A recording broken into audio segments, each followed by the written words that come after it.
Vëllezër të ndershëm, fillimisht falemndrojmë Allahun Azza wa Jall,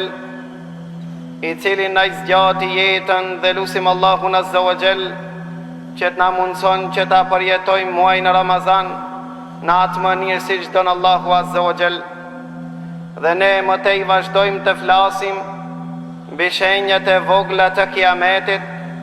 të cilat kanë ndodhur në atë mënyrë siç ka paralajmëruar pejgamberi sallallahu alaihi wasallam. Ne në dersin e kaluar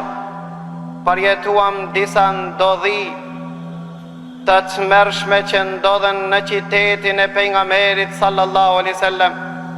Pra saktësisht ja kushtuam atë ders betejës së Harres, e cila ndodhi në qytetin e pejgamberit sallallahu alaihi wasallam, një ndër gabimet dhe gjunat apo mëkatet që janë regjistruar së pari fillimisht në regjistën e Jezid ibn Muawija ibn Abi Sufjan, dhe ndodhi në atë mënyrë siç paralajmëroi pejgamberi sallallahu alaihi wasallam kur u drejtu Abu Dharr al-Ghifarit dhe I tha: "Ja Aba Dharr, ç'mendon nëse je gjallë dhe përjeton kur në skaj të Medinës saktësisht në vendin e quajtur Ahjaru Zejt apo Harres, në vendin ku lutte pejgamberi sallallahu alaihi wasallam për Allahut Azza wa Jall që të zbret shi në haren lindore, do të përgjaken dhe do të mbulohen gurt me gjak." Dhe ndodhi në atë mënyrë kur u ndan dhe humbën jetën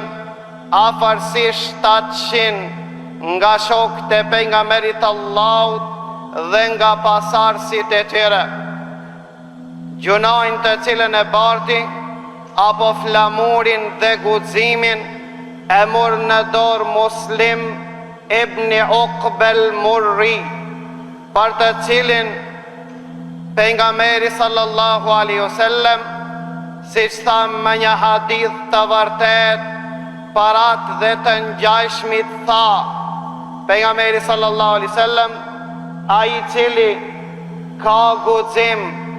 që t'i frikson banor e Medinës, do të shkrihet si shkrihet kripa në ujë." Dhe vërtet ndodhi, pasi që Muslim ibn Uqba në muajin Dhul Hijja, në fund të muajit Dhul Hijja, në vitin 63 të Hijretit, qytetin e pejgamberit Allahut e shkeli dhe harruan shenjtërinë e qytetit të pejgamberit Allahut, ku pejgamberi Allahut ju lut Allahut që ta ban qytetin e tij të shenjtë,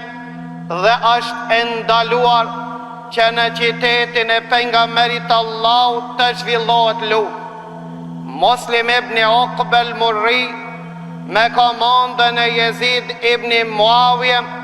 morën në përkam qytetin e pejgamberit Allahut, një gjë që Sejd ibn al-Musayyab e bani që të thotë se kur ndodhi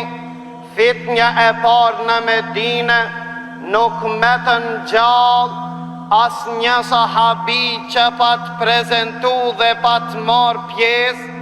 në betejën e Bedrit. Dhe kur ndodhi fitnja e dytë, që e pat për qëllim, siç tham, që e komentoi Imam Baghawiu, fitna e dytë e pat për qëllim betejën e Harres, që ndodhi në kohën e Jezid ibn Muawija në vitin 63, dhe ku ndodhi fitnja e dytë, nuk met gjallë asni sahabi që pa të prezentu në betejën e Hudejbjes apo paqen e Hudejbjes. Dhe tha Sejd ibn Musayyib, me pas ndodh dhe fitnja e tretë, tha mendoj se nuk u ngritte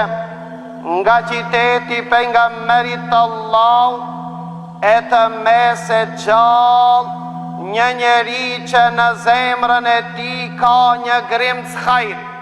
po deshi Allahu Azza wa Jall që nuk ndodhi dhe sprova dhe fitne e tretë.